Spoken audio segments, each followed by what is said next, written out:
ब्रह्मा जी ने कृष्ण भगवान की परीक्षा ली। कैसे परीक्षा ली? जितने वृंदावन में ग्वाल बाल हैं, जितने वृंदावन में गौ माता है, जितने वृंदावन में बछड़े हैं, ब्रह्मा जी ने सबको अपने पास बुला लिया। सबको ही।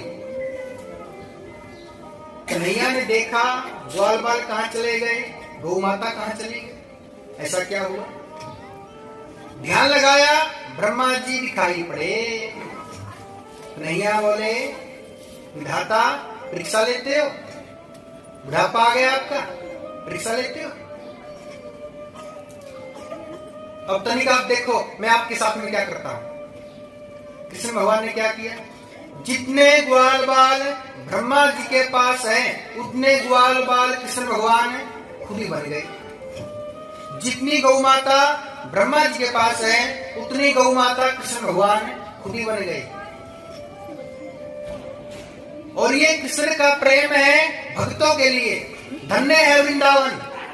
कृष्ण भगवान ने वृंदावन में गौ माता बन के 1 साल सबको दूध पिलाया। 1 साल तक ग्वाल बाल बन के 1 साल तक जितने वृंदावन में माता पिता है, सबके माताओं पिताओं की सेवा की। 1 साल वृंदावन में। आजकल के बच्चे अपने माता पिता की सेवा नहीं कर सकते हैं। और कन्हैया ने 1 साल तक सबकी सेवा की, ग्वाल बाल बन के। सबके मैया बाबा बड़े प्रसन्न हैं, हमारे बच्चों में संस्कार कहां से आ गया? संस्कार क्यों नहीं आएगा? क्योंकि भगवान ही ग्वाल बाल बन गए। 1 साल तक सबकी सेवा। एक दिन ऐसा हुआ, ब्रह्मा जी ने ध्यान लगाया वृंदावन में। देखो तो वृंदावन का क्या हाल है। जैसे वृंदावन में ध्यान लगाया, वृंदावन में चकाचक गौ माता ग्वाल बाल मस्ती कर रहे हैं। ब्रह्मा जी को शंका हुई, बोले जितने ग्वाल बाल मेरे पास है, उतने ग्वाल बाल कृष्ण के पास है। जितनी गौ माता मेरे पास है, उतनी गौ माता कृष्ण के पास है। गौ माता जान गए यही भगवान है, यही कृष्ण है। कृष्ण के पास में आ गए, कन्हैया गलती हो गई, अच्छा मत। सुनो ध्यान से, भगवान भगवान की लीला को नहीं जान सकते, सच्चे भगत भगवान की लीला को जान सकते। भगवान नहीं जान सकते भगवान की लीला को, सच्चे भगत भगवान की लीला को जान सकते। ब्रह्मा जी नहीं जान पाए कौन है, और भगत जानते हैं। ऐसे कन्हैया कृपा करते हैं सब पे। भगवान ने मनुष्य को बड़ा मान सम्मान दिया। ब्रह्मा जी को थोड़ा सा अहंकार हो गया था। एक बार ऐसा हुआ, पृथ्वी माता को अहंकार आ गया। किसको आ गया? पृथ्वी माता को। बोले मैंने पूरे संसार का भार उठा रखा है, मैं सबसे बड़ी हूं। पृथ्वी माता क्या कहती है? बोले मैंने पूरे संसार का भार उठा रखा है, मैं सबसे बड़ी हूं, मैं बड़ी। शेषनाग क्या कहते हैं? बोले यदि तुम बड़ी मेरे ऊपर कैसे पड़ी, इसलिए तो से बड़ा मैं हूं। अब शेषनाग को अहंकार आ गया, बोले मैं सबसे बड़ा हूं, मैं बड़ा। अब शंकर भगवान जी बोले यदि तुम बड़े मेरे गले में कैसे पड़े, इसलिए तुमसे बड़ा मैं हूं। और शंकर भगवान जी को थोड़ा हो गया, मैं बड़ा, मैं सबसे बड़ा। अब कैलाश पर्वत बोला यदि तुम बड़े मेरे ऊपर कैसे खड़े, मैं आपसे बड़ा हूं।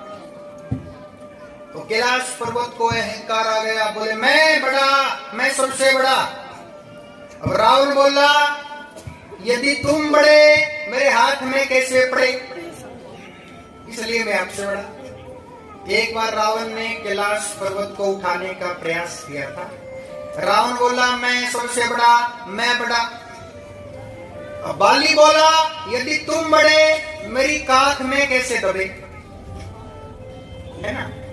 एक बार बाली ने रावण को काख में दबा लिया।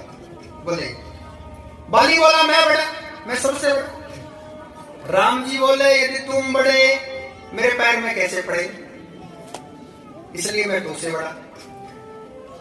राम जी ने बाली को मार दिया था, राम जी बोले मैं बड़ा।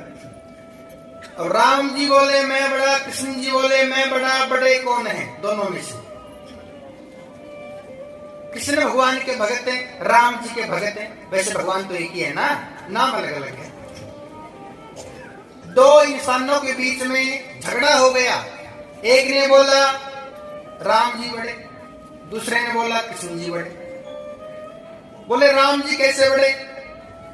बोले राम जी ने पूरे संसार, राम जी ने रावण को मार दिया, सीता मैया की रक्षा की ना, राम जी ने रावण को मार दिया, इसलिए राम जी बड़े। दूसरे ने क्या कहा? बोले आपके राम जी ने तो बादाम खाए थे अच्छे वाले, हाँ। उसके बाद मारा रावण को। बोले हमारे कृष्ण बड़े। बोले कृष्ण कैसे बड़े? बोले कृष्ण ने 6 दिन के ने पूतना को मार दिया, सट्टासुर को मार दिया, इसलिए कृष्ण बड़े। दोनों के बीच में झगड़ा हो गया, राम जी बड़े, कृष्ण जी बड़े। हम चले गए उनके बीच में शक्तिमान बन के। मैं बोला सुनो, चाहे राम कहो चाहे कृष्ण कहो, दोनों का मतलब एक ही है। चाहे राम कहो चाहे कृष्ण कहो, दोनों का मतलब एक ही है। चाहे राम कहो चाहे कृष्ण कहो, दोनों का मतलब एक ही है। चाहे राम कहो चाहे कृष्ण कहो, दोनों का मतलब एक ही है। श्री राम ने रावण मारा था, श्री कृष्ण ने कंस को पछाड़ा था। श्री राम ने रावण मारा था, श्री कृष्ण ने कंस को पछाड़ा था। चाहे राम कहो चाहे कृष्ण कहो, दोनों का मतलब एक ही है। चाहे राम कहो चाहे कृष्ण कहो, दोनों का मतलब एक ही है। जिस भजन में राम का नाम ना हो, उस भजन को गाना आना चाहिए। जिस भजन में राम का नाम ना हो, उस भजन को गाना आना चाहिए। चाहे राम कहो चाहे कृष्ण कहो, दोनों का मतलब एक ही है। दोनों ही एक हैं। एक कौन है?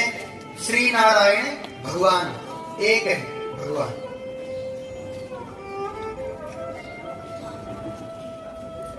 एक दिन एक मैया ने हमसे पूछ लिया,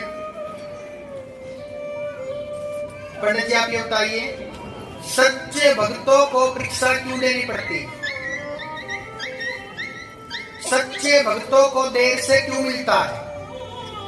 मैं बोला मैया सुनो, जो पापी है, नास्तिक है, जो पग लगाते हैं, उनके पास भगवान क्या करने जाएंगे? जो जुआ खेलते हैं, पाप करते हैं, दुष्ट है, उनके पास भगवान क्या करने जाएंगे? बोले भगवान भक्तों की ही परीक्षा लेते हैं। पंडित जी आप ये बताइए, देर से क्यों मिलता है? मैं बोला मैया सच्चे भक्तों को ही देर से मिलता है। बोले सुनो पंडित जी, हमारे पड़ोस में नास्तिक है, पापी है, उनके घर में खुशियां हैं, और मैं भगवान सच्चा प्रेम करती हूँ, भगवान की सच्ची भक्त हूँ, मेरे घर में दुख है, भगवान कब देंगे? मैं बोला मैया विश्वास रखो, सब्र करो, सब्र का फल मीठा होता है, भगवान देंगे, थोड़ा टाइम लग जाएगा, थोड़ा सा इंतजार करना पड़ेगा। बोले कब तक महाराज, कितनी परीक्षा? सच्चे भक्तों को परीक्षा क्यों देनी पड़ती है? सच्चे भक्तों को देर से क्यों मिलता है? एक कथा है, मैं आपको सुनाता हूं। एक साधु चले गए भिक्षा मांगने के लिए, एक कुटिया में चले गए। अलग जगाई भिक्षाम देहि, अंदर देवी है। देवी को पता चला संत आए, ऋषि मुनि आए भिक्षा मांगने के लिए। देवी ने क्या किया? थाली में भोजन डाल लिया, संत को देने के लिए थाली में भोजन डाल लिया। और जो बाहर संत महात्मा खड़े हैं, महात्मा ने सोचा जब तक भोजन आता है मैं भगवान का भजन कर लेता हूं, भगवान का चिंतन कर लेता हूं। महात्मा ने क्या किया? भगवान का चिंतन शुरू कर दिया। ये प्रार्थना